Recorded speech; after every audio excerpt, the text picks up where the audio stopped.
Hey everyone, welcome back for another edition of Michigan Conservative Roundtable. And today we're going to talk about how the GOP will, perhaps maybe can, retake the House in 2020. For starters, the magic number is 18. In a previous video, I talked about the gutless Republicans and how President Trump won, and when he became president, very soon after, Paul Ryan announces how he's going to retire, and a whole bunch of other Republicans announce they're going to retire, because history tells them that the party that is opposite of whatever party holds the White House will be favored to win that next off-year election. And so, you know, we had I'll say 45, maybe 48, but I'm going to say mid-40s.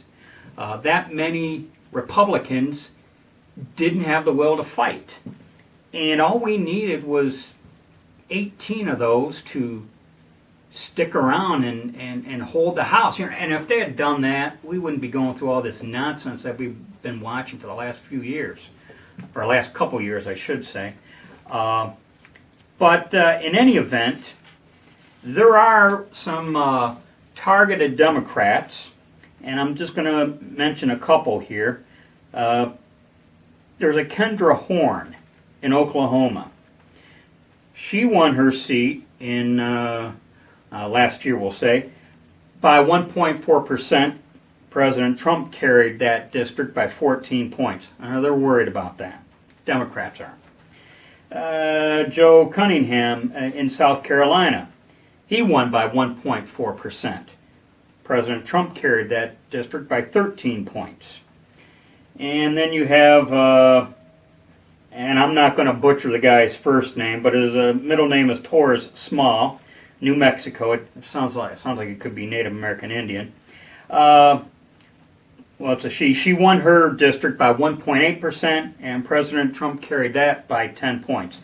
So that was three examples that were given right off the bat where the Democrats are automatically worried about, and that's three. That leaves 15 more. Okay, there are 31 Democrat seats from districts that Trump won when he ran for president. So there's 31, and all we need is 18 out of those 31. 18 out of those 31, and we got a shot at taking the House back. Thoughts so far, Mike? Well, you know, you mentioned Paul Ryan, and I think it was purposeful that he announced his retirement so soon. I think he wanted to let the world know he was a lame duck, and nothing was going to happen. That was his kind of jamming Trump because he doesn't like him.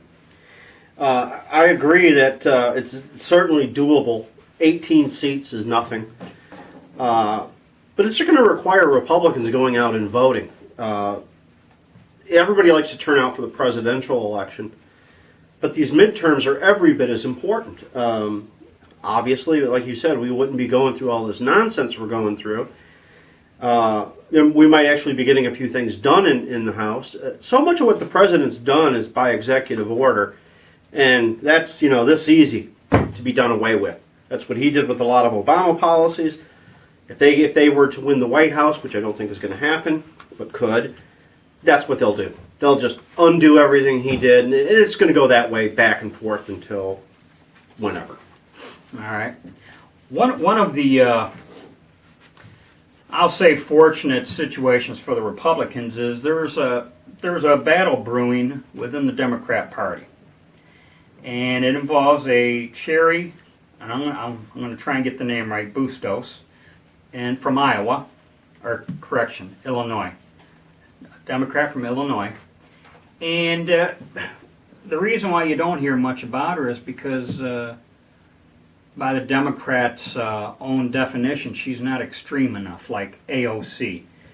And there are reports of some pretty bitter infighting occurring between AOC, Alexandria Ocasio-Cortez, but everyone knows who AOC is now. And to the point where AOC is telling people be more targeted in your donation and don't give it to those like Bustos.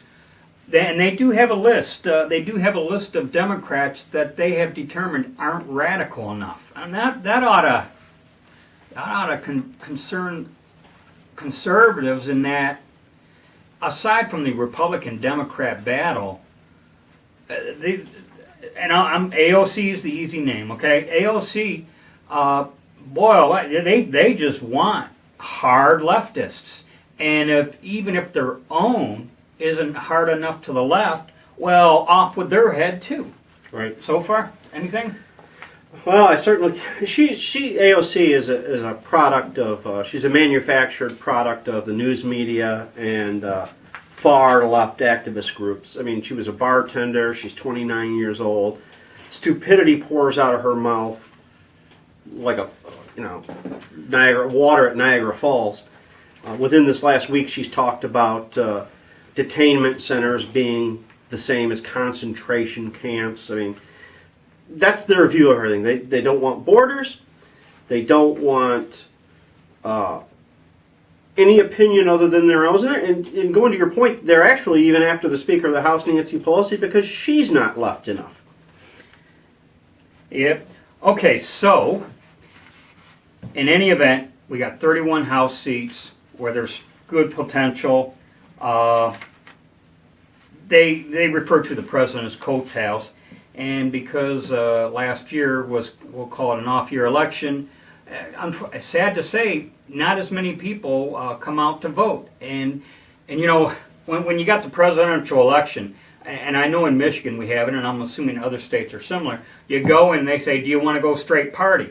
And a lot of people go, yeah, straight party. So while that's not necessarily good that people don't come out to vote on the off-year election, if someone went in and said, yeah, I want to vote straight party Republican, that gives us an even stronger chance with these 31 targeted districts, okay?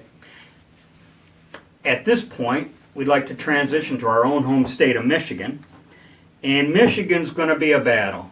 Anyone who's from another state may not be aware of it, but Michigan, and I could veer off into another topic of union mentality, but thanks to the influence of the union, the auto workers primarily, actually, and other unions also. Teacher unions are strong. Teachers unions, AFL-CIO.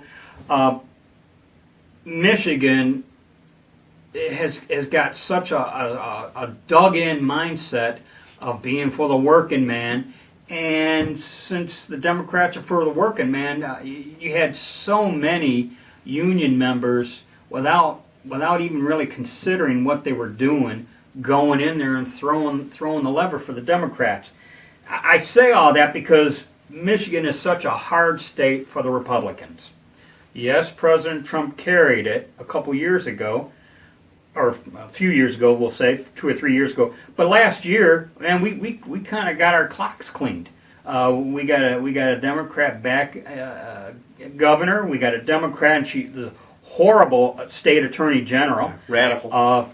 And you know what? To my Michigan brothers and sisters, I hope you enjoy the 45-cent gas tax that could very well be implemented because, well,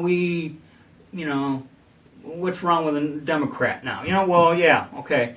We're going to be paying over $3 a gas, and thank you. And that's going to crush poor people. 45 cents a gallon is a lot. There is some hope. John James, who lost to Debbie Stab Me Now, as we like to say, Stabenow, but we sarcastically refer to as Stab Me Now. He's running again against Gary Peters. He has a chance, but it's going to be an uphill battle. Black conservative, but it's going to be an uphill battle. And Michigan's going to be really hard for Trump to get next time around. This last presidential election, Trump only carried Michigan by not quite 11,000 votes. 11,000 is nothing. Right. And something to think about, again, when you talk about Michigan, and I want to say Wisconsin, and maybe, and I forget another one of these Rust Belt states, 50,000 between the three states was what really mattered. In that 11,000 in Michigan, another 15 in Wisconsin, I think, and then another 20,000 in another state. So it's, I'll tell you what, don't take anything for granted right now, and don't let up. Michigan's gonna be hard, and it's gonna be hard for President Trump to repeat. Your thoughts? Well, I'll be praying for a Trump win. I'm always going to do that. I would encourage everyone to do that. But you're right, Michigan is going to be hard. But I do hold out hope in one regard. While we mentioned the labor unions, where they're going to put their endorsement, where they're going to put their money, which is a lot of money. We hear a lot of, the NRA, this and the NRA. The NRA has got chump change compared to what teacher unions put into these elections. And nobody ever mentions them as lobbyists, but You can they think are. of that as money laundering too, by the way. Well, I do consider the Democrats and the labor unions have been doing money laundering for the last 60 years. But one of the things that gives me hope is that I know many people in the rank and file of these unions, they don't like what the Democrats are going to do. They don't want their guns taken. We certainly don't want 45-cent gasoline tax. No one in their right mind wants that.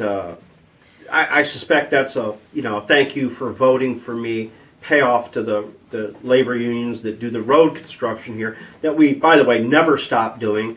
It's done terribly half-assed with poor materials so that they just continually have a job every summer.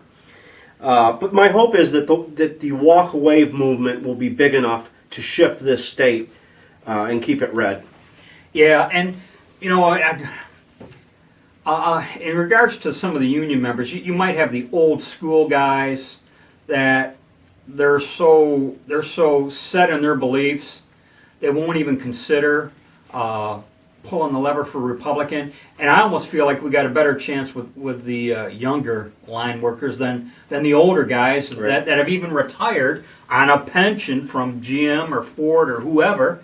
And Republicans are never for the working man, so I'll just go in and pull the lever for the Democrat. Despite what the president's done for jobs in this state in particular, we've had a lot of jobs come back to Michigan that we had lost for the last 40 years, I'd say. But I would encourage everybody to do something that I'm going to do. I volunteered to work on the Trump campaign, and if I can manage both, I'm going to work on the John James campaign. It's time to quit staying at home and doing nothing. I know people are busy. I'm retired, so I have a lot more time than most people. But I'm not retired. You gotta do something.